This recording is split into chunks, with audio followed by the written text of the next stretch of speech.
The warning was old, ancient, recorded in the black vaults of the galactic convergence. Under threat index absolute, no species had ever survived. Direct exposure, not even once. Her kind did not merely kill, they unmade. Their true form was not flesh or scale or energy. It was perception itself collapsing. Entire fleets had gone mad after seeing only reflections.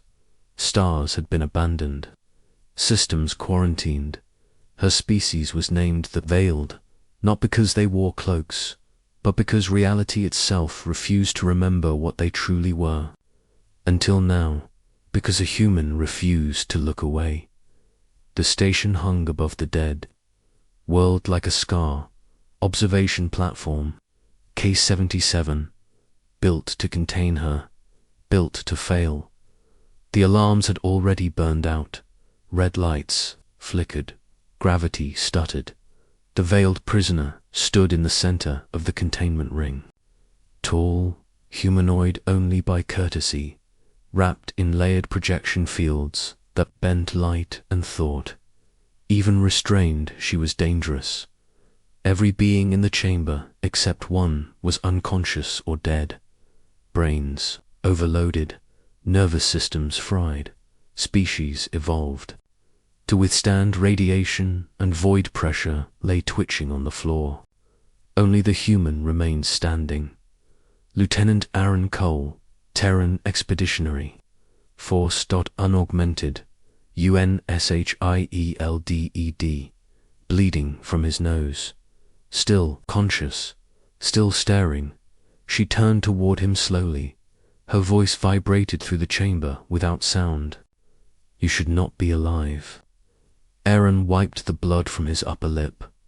I get that a lot.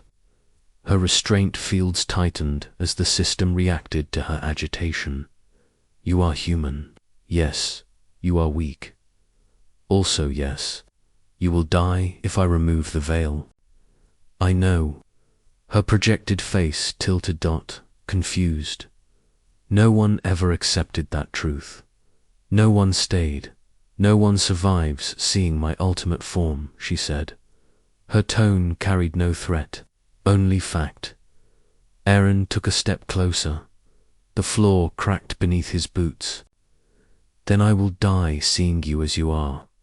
Silence swallowed the room. Even the alarms cut out. She studied him, not with eyes, but probability, with timelines, with outcomes that branched and collapsed. Every future showed the same result. Human neural architecture could not process her unveiled state. His mind would shatter in less than a second. Death was certain. You gain nothing, she said. Aaron shrugged. I gain honesty. That answer struck deeper than any weapon. Her species valued truth above survival. It was why they were feared. Why they were hunted.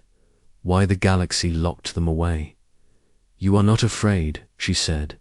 I am terrified, Aaron replied. But I am still here. The restraint fields flickered, not because she was breaking them, because she was allowing them to weaken. The station AI screamed warnings. Containment breach probability rising. Emergency, purge protocols armed. She ignored them. Humans are strange, she said. That is what they keep telling us. You form bonds knowing they will end. Yes. You face annihilation for reasons that do not benefit your survival. Yes, you choose meaning over existence. Erin nodded. She went still. The veil around her pulsed. Reality itself felt thinner. Leave, she said. This is your last chance. Erin did not move. I was ordered to study you, he said, but I am choosing to meet you. No species had ever said that they studied. They dissected, they contained. They never met, removed the veil. He said. Her voice dropped. If I do this, you will not scream. Your mind will not even have time.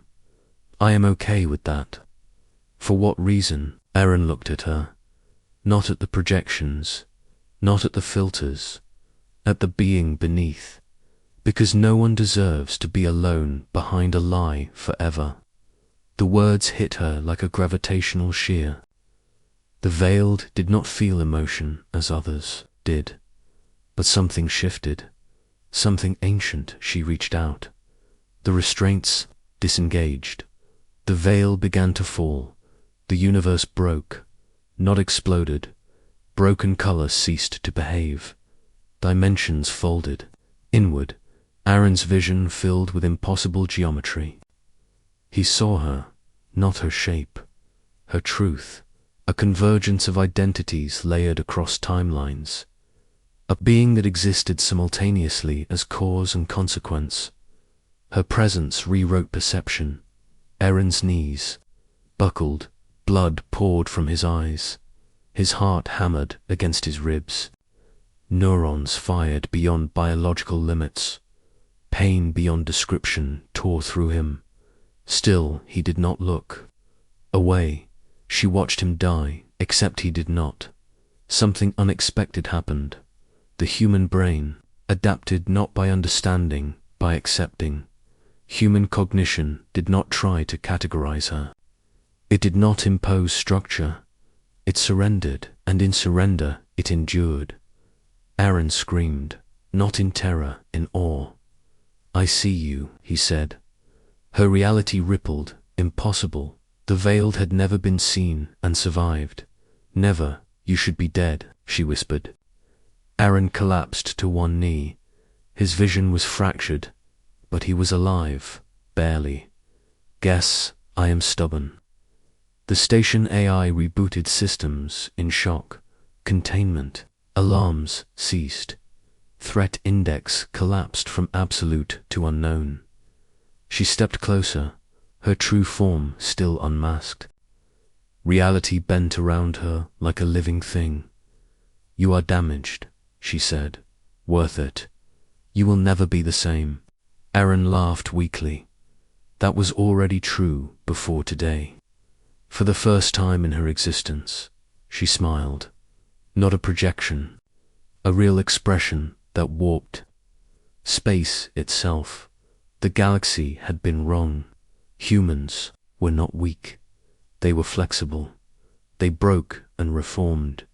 They did not resist the impossible. They embraced it. She reached out and touched his forehead. Pain vanished. Neural damage stabilized.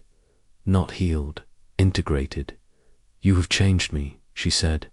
"Happy to help. What do you ask in return?" Aaron thought, then shook his head. Nothing. That answer carried more power than any demand. The convergence fleets arrived minutes later. Weapons charged. Planet. Killers armed. Orders clear. Exterminate the anomaly. Aaron stood between them and her, blood still drying on his face. "She is under my protection," he said. Command laughed. "Lieutenant, you are expendable." Aaron straightened. So was everyone who ever mattered. The veiled stepped forward, unveiled. The fleet targeting systems failed instantly. Crews screamed as perception destabilized, but she controlled it, limited it, focused it. She had learned from him. "These humans," she said across open channels, "are not your enemies." The admirals faltered. No veiled had ever spoken without killing. "You imprisoned us because you feared truth," she continued. This one faced it willingly. Aaron placed a hand on her arm, grounding her. The galaxy watched, history bent. "Leave," she told the fleets. They did. Entire armadas retreated without firing a shot. Later, much later, human diplomats would call it the miracle at K-77. Historians would argue. Scientists would fail to explain, but among the veiled, a new law was written.